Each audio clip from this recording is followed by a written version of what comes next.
Welcome back to From the Clubhouse. Of course, our host club for tonight, Bluebells Cricket Club. It's only then fitting that we talk to their chairman, Mr. Yusuf Adams. Thank you very much, sir, and thanks for having us. Thanks to you for having us as well. Now, talk to us a little bit about this season, because, I mean, last season, pretty good one. Let me have a quick look. You're the 2020 winners, the one-day winners, and, of course, promoted to what is now called First Division C. So, I mean, you would have gotten to the end of last season and said, we can tick the boxes, we've done pretty well. Yeah, I think on reflection, we had a pretty good season. Looking to the current season, I think we would set out to get close to, if not go one better than last season.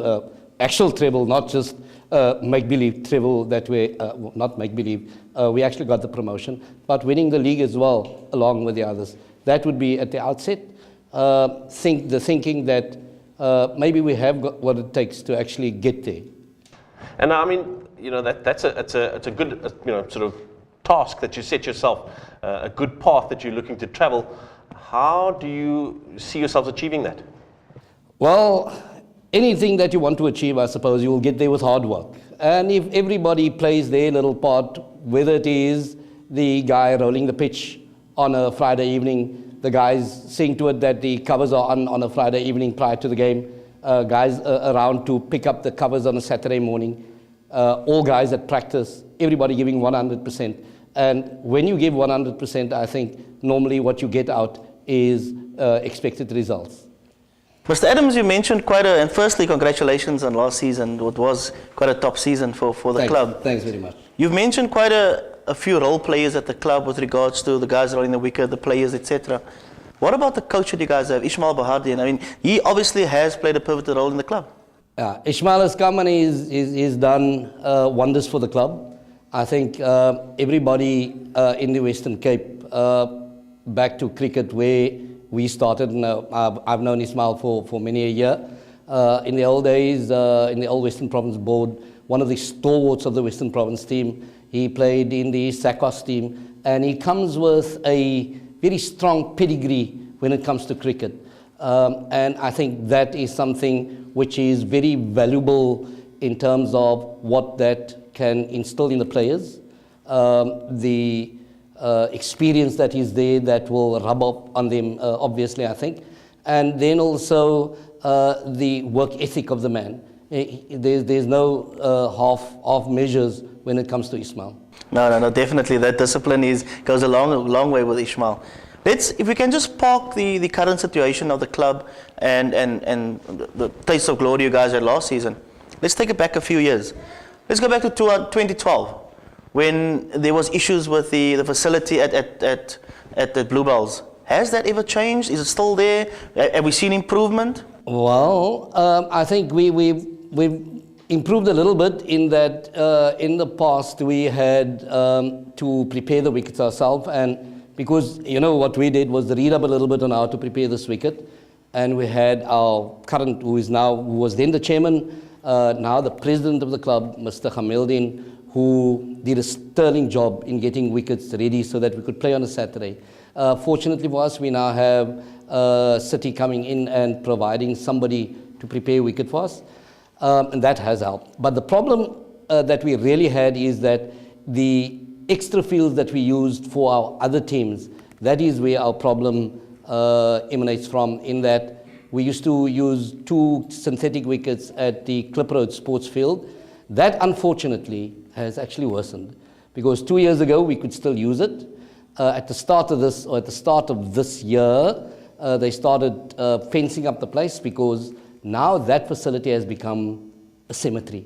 So you're only sitting with one facility at Roykrans at the moment? One facility at Roykrans. We've got 5 senior teams, 10 junior teams, which includes 3 of the KFC mini cricket teams, and that presents a huge headache. Just the Saturday past, we had 4 senior teams playing at home, and we've got 1 field available for them to play at. And that takes quite a bit of maneuvering in the week just to get a field so that each of those teams are able to play on the Saturday. Now, just before we go back to Jeremy, I want to touch back again on the coach. Ismail Bahardian is there at the moment. Now, a player you had at your club a few years ago when he started out his career is now currently a very successful coach of the National Mobile Cape Cobras.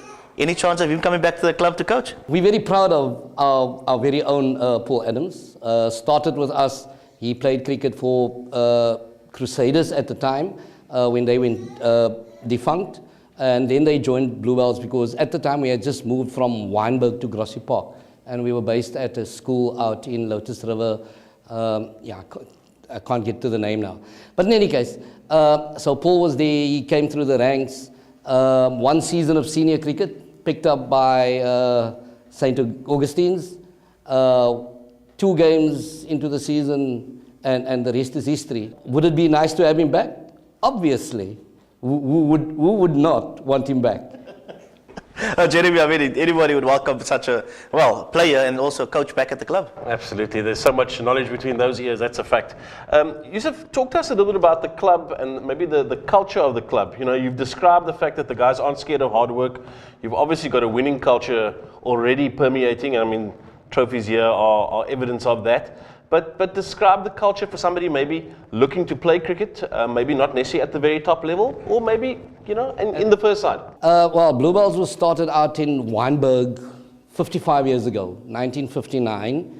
You know, there again, it was a whole group of friends coming together. They used to get together Monday to Sunday. And that led to them, a club that went defunct. They took the club over, took the name Bluebells. And Bluebells played then at the old Cape and District or Wynberg Cricket Union in Prince George Drive.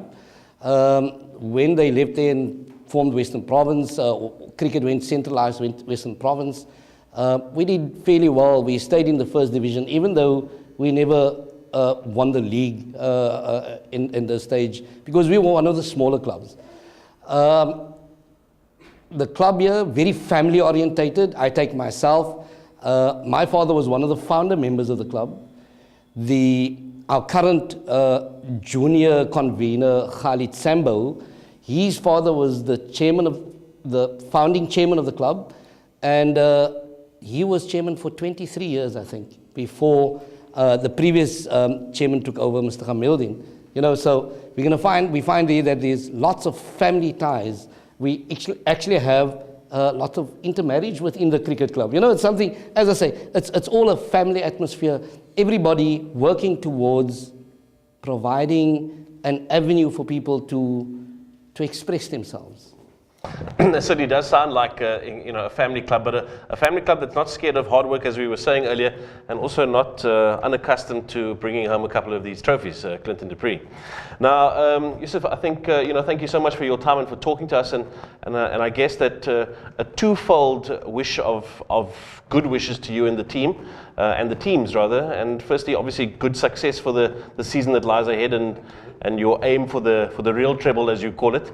And then, I mean, I think that your logistical nightmares must really keep you up at night occasionally. So all the very best wishes for you as you try to solve that. Thank you very much. And I think with the assistance of Clinton, we can always depend on to help us here and there with extra venue here and there. With the help of everybody, we will be able to overcome whatever difficulties we face. We're going to a quick break, and after the break, Gavin spoke to 2 of the first team players at Bluebells Cricket Club, Fawaz Basudin and Rafiq Isaacs. Hi, I'm Ismail Bihadin from Bluebells Cricket Club, and you're watching from the clubhouse.